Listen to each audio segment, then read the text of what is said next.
Ladies and gentlemen, Valorant has been out for some time in the closed beta, and as such, some tips have actually gone under the radar that you might not know. That being said, in this video, we're going to be breaking down 7 advanced Valorant tips, and I guarantee that at least one of these tips you do not know. If you like Valorant news, Valorant content, or you want to improve at Valorant, do me a big favor, smash the subscribe button. But enough talking, let's just jump right into it, shall we? Now, the first tip we're actually going to talk about is specifically about how the meta has devolved at the higher tiers of player Valorant. Specifically on the map Haven with the metal doors, it's typical that teams will actually break the doors fully and wallbang multiple aspects of that room. The reasoning is you could essentially flush out players from hiding there and control it, or even if you're not planning to play there, you can rotate later and it makes it a lot harder for enemies to potentially play that area because they can get punished fairly easily. Now, the reason this is so important because it's actually typical for one person to actually run something like an Ares. You can easily destroy double doors and wallbang multiple areas, completely flushing out enemies and potentially getting a kill altogether. This can be done on both attack and defense, and you can get a lot of potential value out of all the wallbangs with the Ares plus the pressure on double doors. Now, even better than that, the #1 class for doing this is actually Sova. You see people like Sinatra doing this on stream. Well, he'll set up a recon arrow spot. The second it gathers information, he'll instantly wallbang enemies from through walls with the giant ammo size and the easy wallbang ability of the Ares. Next time you get the map Haven, try out an Ares on a buy round and see how it works for you. Only one member of your team actually needs it in order to get the immense value out of it. So definitely test it out and see how it works for you. Now, moving on to the second advanced tip for Valorant, this one's incredibly important, and this is routing orbs to one member of your team with the most powerful and impactful ultimate. Let me give you this example. Some ultimates are incredibly powerful and they bring a fair bit of value. Think something like Sage's Res or even Raze's rocket launcher.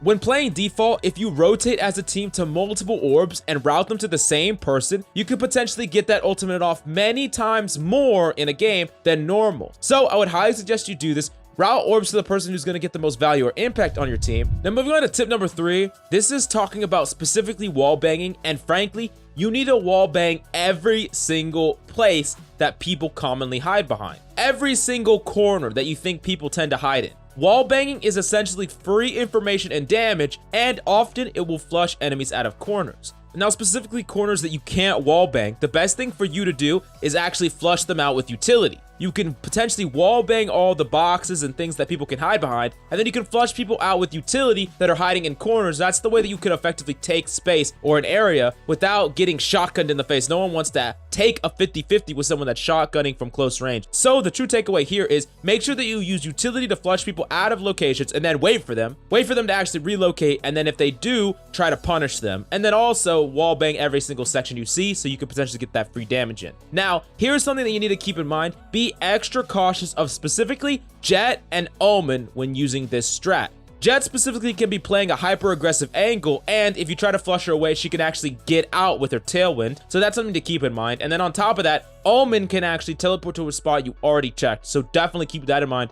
These are 2 characters that you need to be extra cautious of when you're trying to clear an area out completely. Now, moving on to tip number 4, this is about jumping in Valorant. And typically, jumping is absolutely awful in most FPS games because it makes you really easy to track. But in Valorant, it's even more so because you can't even hit your shots. The one exception to that rule is actually shotguns, which can easily be fired while moving and jumping, and you can still hit your shots fairly easily. This is why if you have a shotgun, it's exceptionally good to actually run, jump, swing angles, because almost every weapon in the game does a lot less or worse damage to your chest and your feet, and you can easily dodge lethals from ops and headshots in the way. The idea is that you run and jump at the last moment as you come into contact or LOS with the enemy, because then you mess up their crosshair placement. Think about it. They're going to be aiming at your head or maybe your chest, and when you jump, you offset that one shot. Give yourself enough time to actually close the distance between an enemy, even if they have a more powerful gun like an operator. If they hit you in the legs, that is the one way that you can get them to mess up their shot. End them right there with your shotgun. Now, moving on to tip number 5, this is about winning pistol rounds. And typically, when you want to play pistol round, you have 3 big options.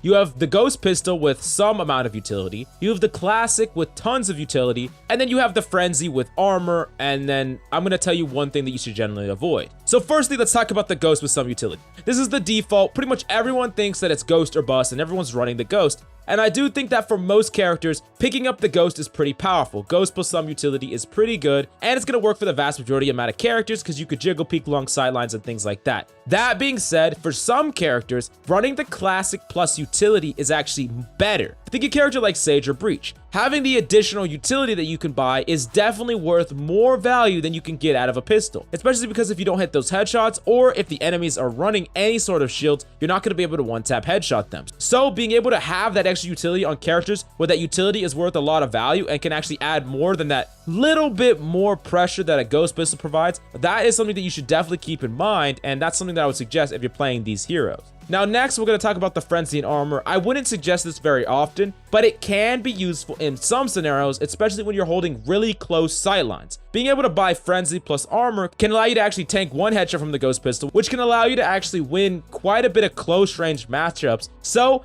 in some scenarios where you're holding a really close sightline and you know that the enemy is not going to have a lot of utility to flush you out, let's say you're camping a corner in something like Hookah, Frenzy plus Armor can definitely get you a couple of kills and can definitely be worth its weight, but I do think it's a little bit better on defense. Now lastly, we're going to talk about the Sheriff, and honestly, I think you should generally avoid the Sheriff on pistol round. While it could be a viable strategy later on in the eco rounds, when you have a little bit of money that you could spend that won't mess up with your next round assault rifle plus full armor buy, I do think that the Sheriff only shines when it trades up in value against better weapons. It doesn't really shine when you're up against classics, frenzies, and ghosts, because it doesn't really do that much more than any of these things, and you're paying a whopping 800 credits for it. On top of that, because of its slow rate of fire, it's hard in scrappy fights, it's really poor at jiggle peeking. Overall, I wouldn't suggest you running the Sheriff, just bang for its buck. I really don't think it's worth it. Now moving on to tip number 6, we're going to talk about the skill orb pickups and the sound cues from them. So if you actually hear someone pick up a skill orb, it's actually really easy to punish them, or if you're picking up a skill orb, it's actually incredibly easy to bait enemies in some instances. So even if LOS between you and the orb is smoked off, if you could hear it, if you could hear the sound, then you can even still punish enemies that are trying to pick it up. It's going to make a really audible sound that's really easy to identify. This is particularly even better at lower ranks because often people will not hold each other's angles, or they won't fully check a room or clear out a room until they pick up the skill orb. So in order to capitalize this, here's what you do. You hide behind the corner, you're ready and waiting for them to pick up that skill orb, and then you swing around the corner and pre-fire where they are and instantly go back behind natural cover. The idea here is you're already firing at them before they can even react, you get the kill instantly, and then you try to peek back, reset yourself, and prepare for enemies to potentially push you or things like that. Now, keep something in mind with this tactic, it will only work once. I talked about that baiting thing before, where you could potentially pick up an orb and potentially stop picking it up because you bait the enemy into actually trying to swing you, but it only works once and enemies will start incorporating this strat. So while you definitely could punish an enemy the first time, do not try to do this over and over again throughout a round, because more than likely you're going to get punished for it. Now, moving on to the last, but certainly not least, advanced tip for Valorant that I have for you, and it's about teleporter use and camping teleporters. So, a common tactic that you know happens is enemies will actually camp a teleporter. They will do this often. They'll go through a teleporter, and instead of running through, they'll just camp the back of the teleporter, and the second you walk through, they just get to shoot you right in the head. Right, pretty frustrating, huh? If you're trying to go through the teleporter, you know that you're just gonna get camped and farmed. Here is what I've seen a lot of high-level players do, and this is something that you can actually incorporate in your games. Turn yourself backwards when you're walking through the teleporter and pre-fire while you're walking. This actually makes it so if someone's sitting in the back of the teleporter, the headshot is going to be perfectly lined up and you're pre-firing them. Or if they're to the left or the right of the back side of the teleporter, you can easily adjust your aim accordingly. This allows you to completely surprise the enemy, turn the tables on them, and shut them down if they're trying to camp the teleporter. And in my opinion, it's definitely something that players are going to start to do more as the game progresses, because it's a really smart way to shut down those damn TP campers. Anyways, if you learned even a single thing in this video, do me a favor and smash that sub button. But if you didn't learn anything from this video at all, then please, please, please leave us your advanced tip down below so the rest of the community can learn from your valuable insight. Anyways, that's all I got for you today. I'm Coach Mills, and until next time,